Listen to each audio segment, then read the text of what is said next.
Hello, and welcome to Around the Political World with John Rothman. I am your host, John Rothman.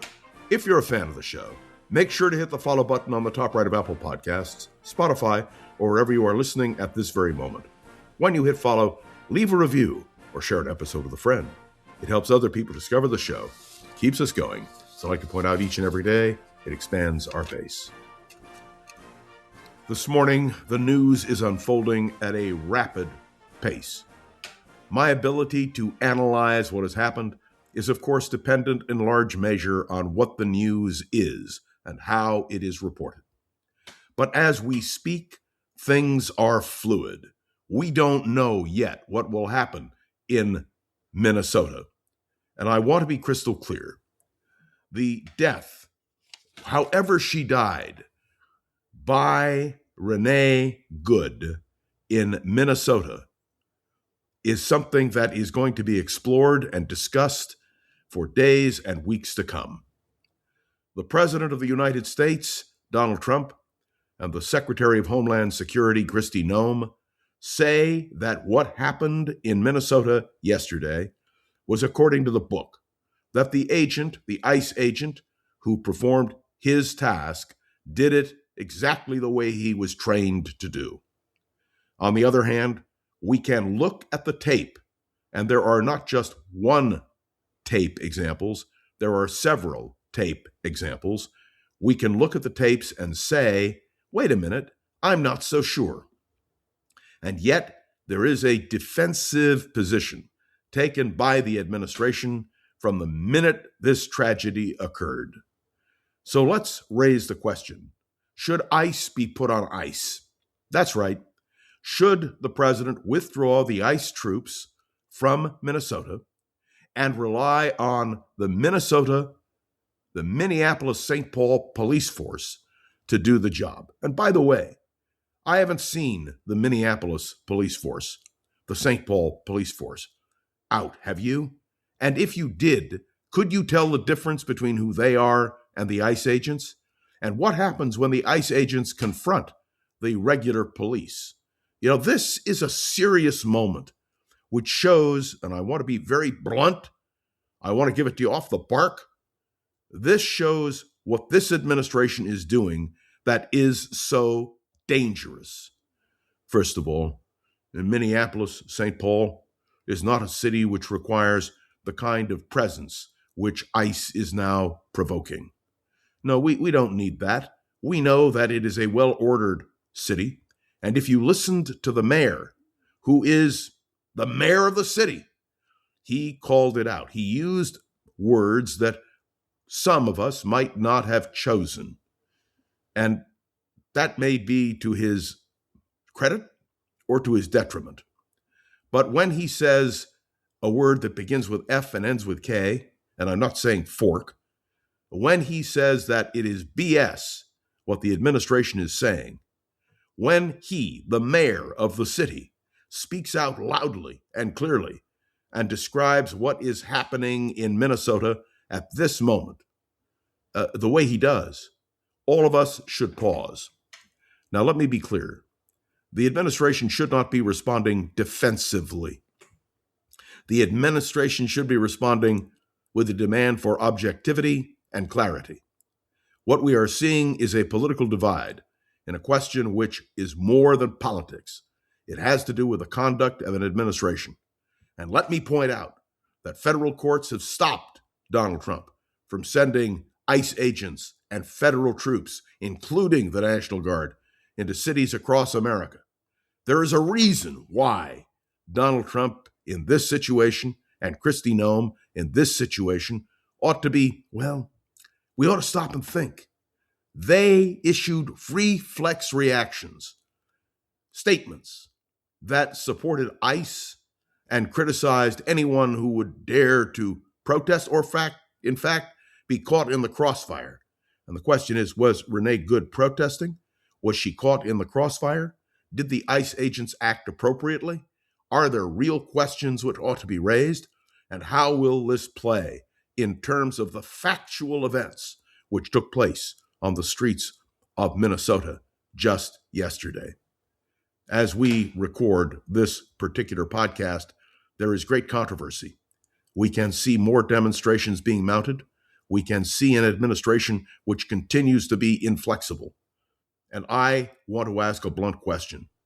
Why were ICE agents in Minnesota?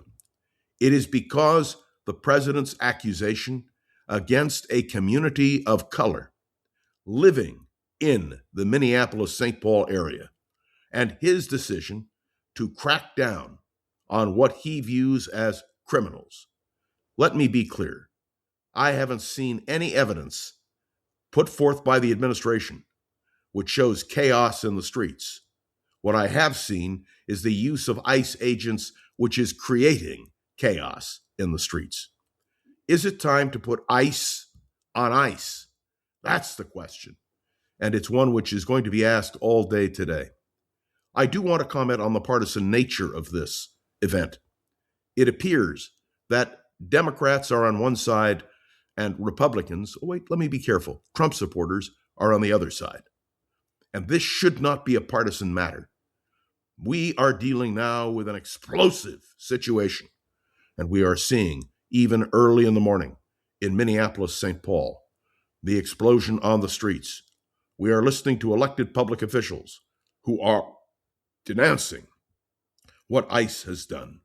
And we have an administration which seems locked into the view that whatever ICE does is okay. It's right. Well, it's a curious thing. If you go back, and I wish I could remember exactly what day it was, I reflected on the fact that ICE was running ads to recruit new people to work for ICE. That was only a few months ago. And I do not believe that the ICE agents could be trained for these kinds of situations as rapidly. And we are seeing the result now on the streets of Minneapolis-St. Paul. I say this because the use of ICE disturbs me. And I have to tell you that I am constantly thinking of the words of the late Senator Abraham Ribicoff, who spoke before the Democratic National Convention in Chicago in 1968 and talked about Gestapo tactics on the streets of Chicago. 1968 was a long time ago.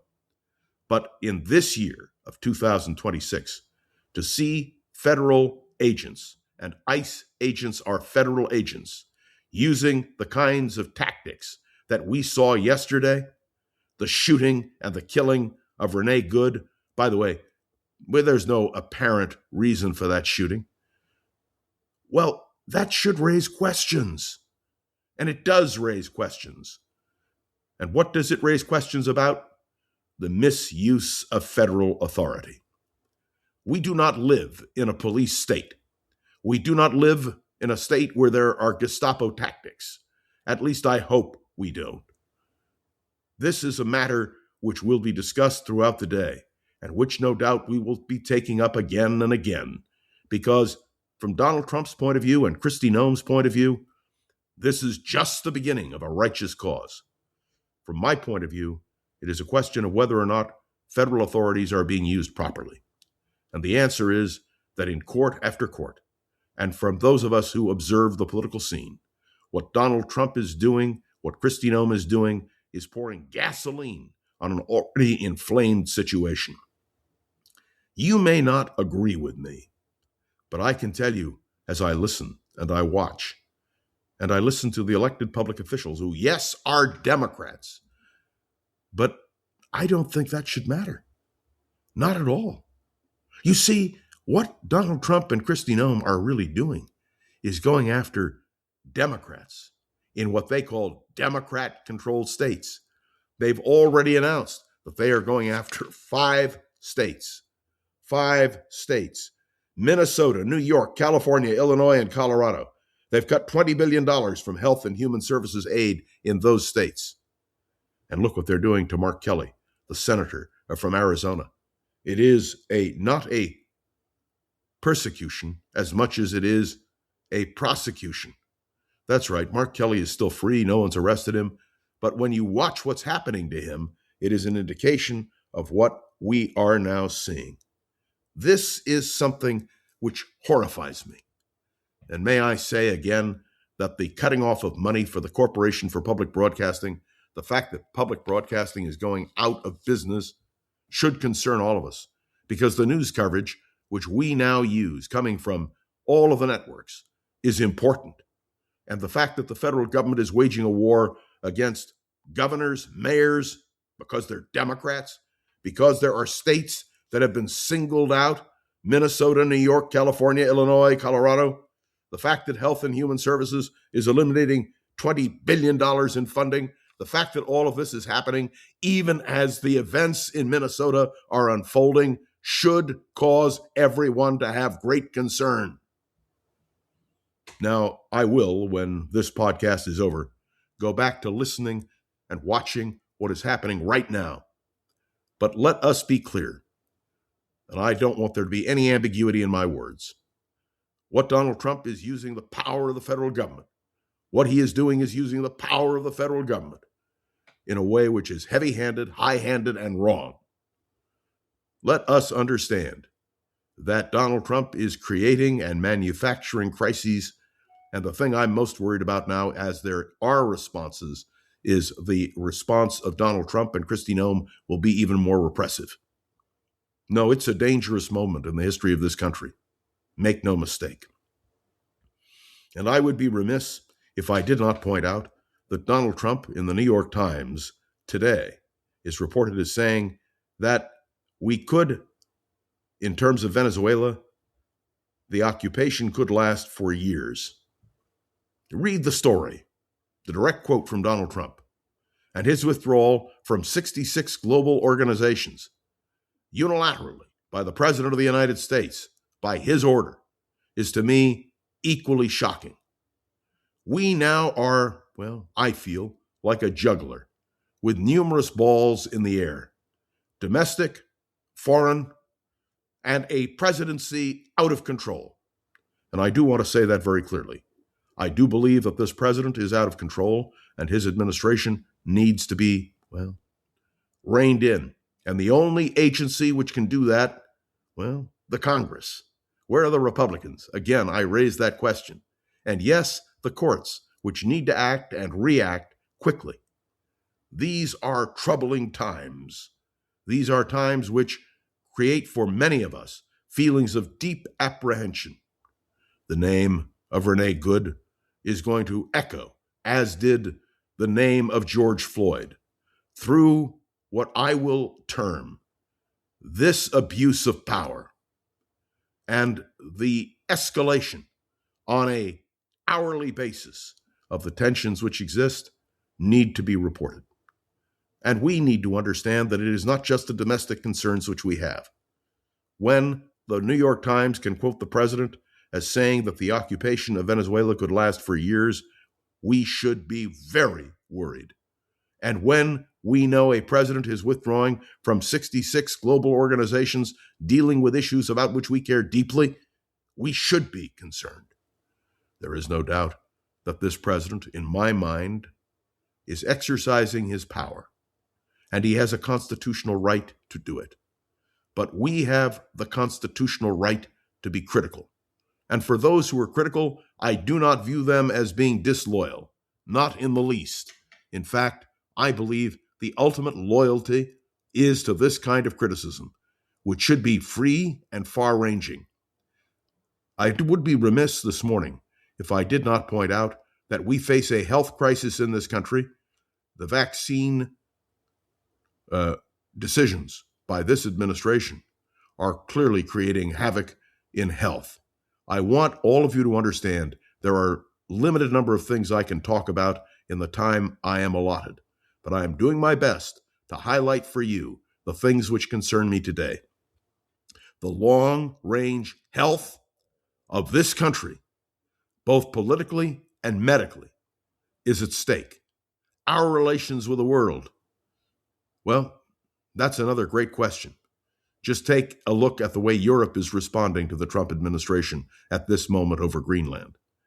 I could go on and on and on, but I do want you to know this morning that I will do everything I can to highlight these issues, and I shall do so, I hope, in a constructive and compelling fashion.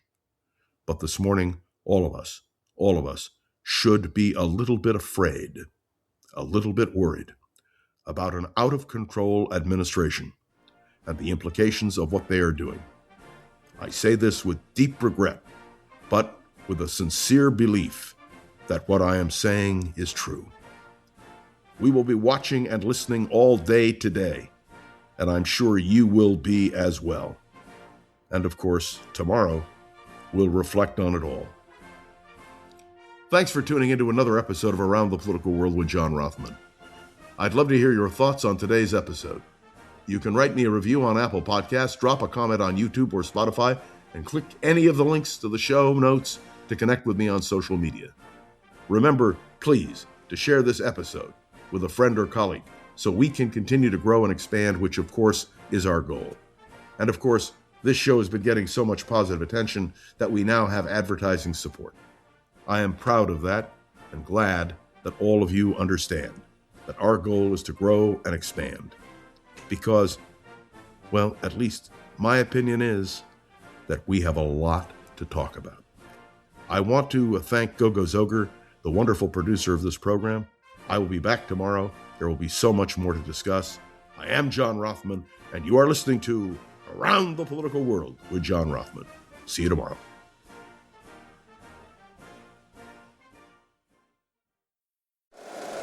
If you like the show, please take a moment to rate, review, and subscribe. It really does help the show to grow. Thank you for listening.